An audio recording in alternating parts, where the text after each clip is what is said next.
Déterminer les équations horaires des coordonnées d'un point M, donc x de t, y de t, z de t, connaissant les coordonnées du vecteur vitesse v, qui sont celles-ci. Les conditions initiales, à t égale 0, le point M0 se trouve en x0 égale 1 mètre, y0 égale 2 mètres, et z0 égale 0 mètre.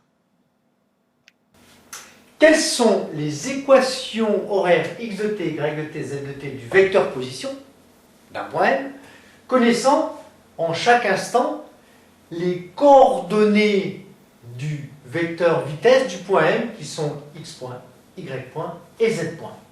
On a également les conditions initiales, c'est-à-dire à t égale 0 où se trouve M0, et bien à l'abscisse x0, ordonnée y0, et puis la valeur de z0 qui vaut 0 mètre. Bien. Alors, quelle est la relation entre x point et x? Eh bien, on sait que x point, c'est la dérivée de x par rapport au temps. Autrement dit, si on prend x, on le dérive par rapport au temps, on va trouver quoi? La vitesse sur l'axe x, vx. Et de la même façon, si on avait x, comment on fait pour avoir x?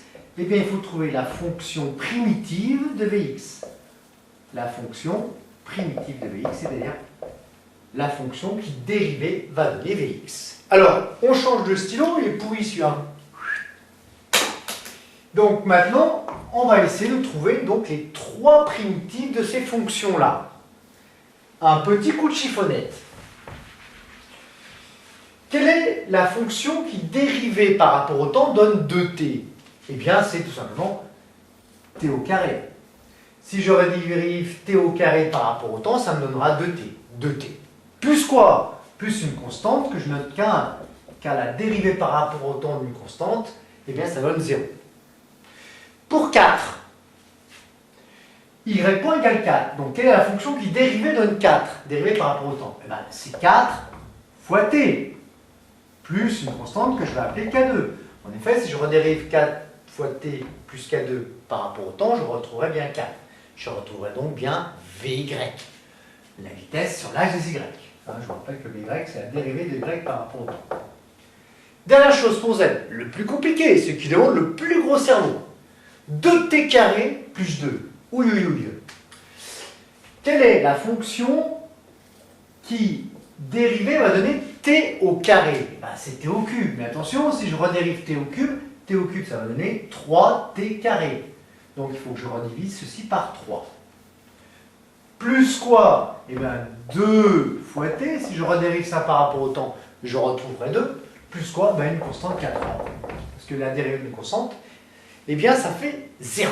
Dérivée d'une constante par rapport au temps. Vérifions ceci. Tiens, si je dérive x par rapport au temps, je dérive quoi par rapport au temps? Eh bien t carré plus qu'un. Je viens retrouver quoi? Eh bien la dérivée de t carré par rapport au temps, ça donne 2t. Dérivée d'une constante, 0. 2t, c'est bien x point que j'ai ici. Maintenant, prenons y. Le dérivons y par rapport au temps. Eh bien, si je dérive par rapport au temps y qui vaut 4 fois t plus une constante k2, eh bien, je vais retrouver bien la dérivée par rapport au temps de 4t, ça fait 4, et la dérivée par rapport au temps de k2, 0. Eh bien, on va bien retrouver y point 4 mètres secondes moins 1 sur l'axe des y. Et le z, le dernier, alors, on redérive z par rapport au temps. Voyons si on retrouve bien z point. Eh bien, je vais dériver par rapport au temps, quoi? 2 tiers de t au cube plus de t plus k3. Si je dérive par rapport au temps, 2 tiers de t cube, je vais trouver quoi? 2 tiers fois 3 fois 3t puissance 3 moins 1. 2 plus 2 plus k3, ça simplifie. Le 3 se simplifie, je retrouve donc quoi? 2t carré plus 2. Je retrouve bien z point. Dernière chose, maintenant, il faut déterminer K1, K2 et K3. Comment est-ce qu'on détermine K1, K2 et K3? Eh bien, ce sont les conditions initiales qui vont nous donner ces constantes. Commençons par la première équation horaire. Allons-y. x0 est égal à quoi? À t égale 0, ben x0 qui vaut 1 mètre. c'est égal à t au carré, comme c'est à t égale 0. T au carré, ça fait 0 au carré, plus k1. Autrement dit, k1 égale 1 mètre. De la même façon, pour y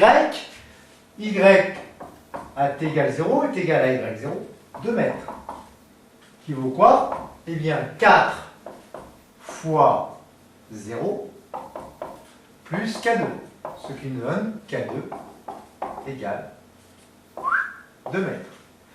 Et la troisième, z à t égale 0 est égal à quoi? 0. Qui est égal à 2 tiers fois 0 au cube plus 2 fois 0 plus k3. Ce qui nous donne k3 égale 0. Par conséquent, quelles sont les équations réelles du vecteur position? K1 vaut 1. Hop, je le remplace par 1. K2 vaut 2. Et je remplace K2 par 2. Et K3 vaut 0. Et je l'enlève. Voici les équations réelles du vecteur position au cours du temps.